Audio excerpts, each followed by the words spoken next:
নজর রাখবো পরবর্তী সংবাদে। পুলিশের স্কটের ধাক্কায় গুরুতরভাবে আহত হয়েছে এক শিশু সহ ৩ জন।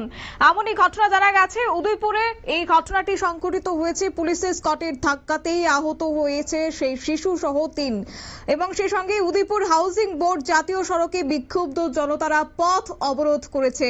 বিক্ষোভ দেখাতে তারা সকাল থেকে তারা পথ অবরোধ করেছেন। আরকেপুর ওসি বাবুল দাস ঘটনাস্থলে ছুটে আসেন এবং উত্তেজিত জনতা তাকে ঘিরে রেখেছে। যদিও সেখানে আইনি ব্যবস্থা নেওয়ার প্রতিশ্রুতি তিনি দিয়েছেন এবং তারপরই পুলিশের আশ্বাস পেয়ে অবরোধ উঠিয়েছেন বিক্ষুব্ধ জনতারা। কি রয়েছে বক্তব্য শুনুন।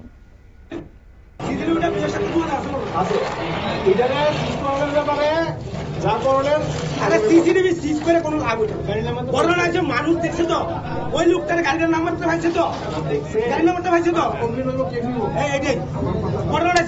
অন্য কিছু না অন্য কিছু না অন্য কিছু না কত রয়েছে আমরা আসেন দেখছেন আমরা কিন্তু উকিল না শুধু আমরা কিন্তু আমরা পাড়ার লোক কতটা ভালো করে দায়িত্ব তিনটা লোক সবচেয়ে কষ্ট করে জিনিস হচ্ছে কিটা একটা বাচ্চা এলো বাড়ি রয়েছে এই বাচ্চার প্রতি সবার একটু দায়বদ্ধ থাকা কোনো দরকার আছে।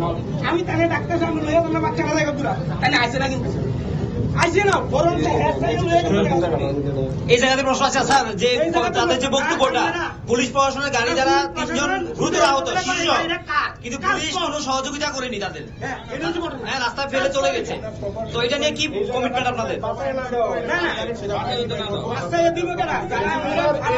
উদয়পুর ছনবনে এই ধরনের কিন্তু ঘটনা হয়েছে, বারবার পুলিশের গাড়িতে এই ধরনের ঘটনা ঘটছে রাজ্যের মধ্যে উদয়পুরের বুকে।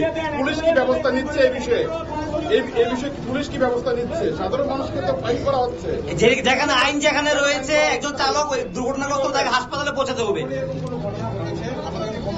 আমরা বারবার দেখি জাতীয় সড়কের মধ্যে ফাইন করা হচ্ছে। যে সকল ভিআইপি গাড়িগুলি আসছে এই জাতীয় সড়ক ধরে তাদেরকে কেন কোনো ধরনের ফাইন করা হচ্ছে না কেন? এবং এটা রাজ্য পুলিশের একজন আধিকারিকের গাড়ি বলে কিন্তু আমরা স্পট খবর পাচ্ছি, কিন্তু এটা আপনাকে এটা কি তাহলে এলাকার যারা রাস্তা অবরোধ করেছে তাদের জন্য একটা কমিটমেন্ট তাহলে স্যার এটা রাস্তা অবরোধ চললো এবং স্কটের গাড়ি কি আটক বা কিছু আপনার সন্ধান পেয়েছেন? আপনারা শুনলেন তাদের বক্তব্য। একদিকে অভিযোগকারী যারা রয়েছেন বিক্ষুব্ধ জনতারা, অন্যদিকে পুলিশের বক্তব্য।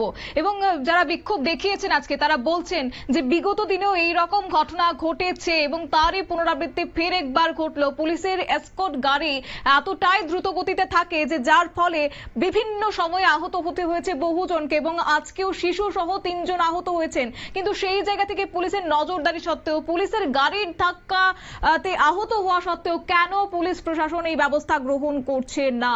এক প্রকার ক্ষোভে ফুঁসছেন জনতারা। তবে যাই হোক, আজকে যেহেতু আইনি প্রতিক্রিয়া নেওয়ার একটা ব্যবস্থা গ্রহণ করার আশ্বাস তারা দিয়েছেন পুলিশের পক্ষ থেকে, দেখা যাক আগামী দিনে সেই ক্ষেত্রে পুলিশের পক্ষ থেকে কোনো ব্যবস্থা গ্রহণ করা হয় কিনা। কেননা আজকের যে ঘটনা ঘটেছে এতে করে ধাক্কা দিয়ে রীতিমতো ঘটনাস্থল থেকে পালিয়ে গেছে পুলিশের এই এসকর্ট গাড়িটি, এমনটাই অভিযোগ তুলেছেন সংশ্লিষ্টরা।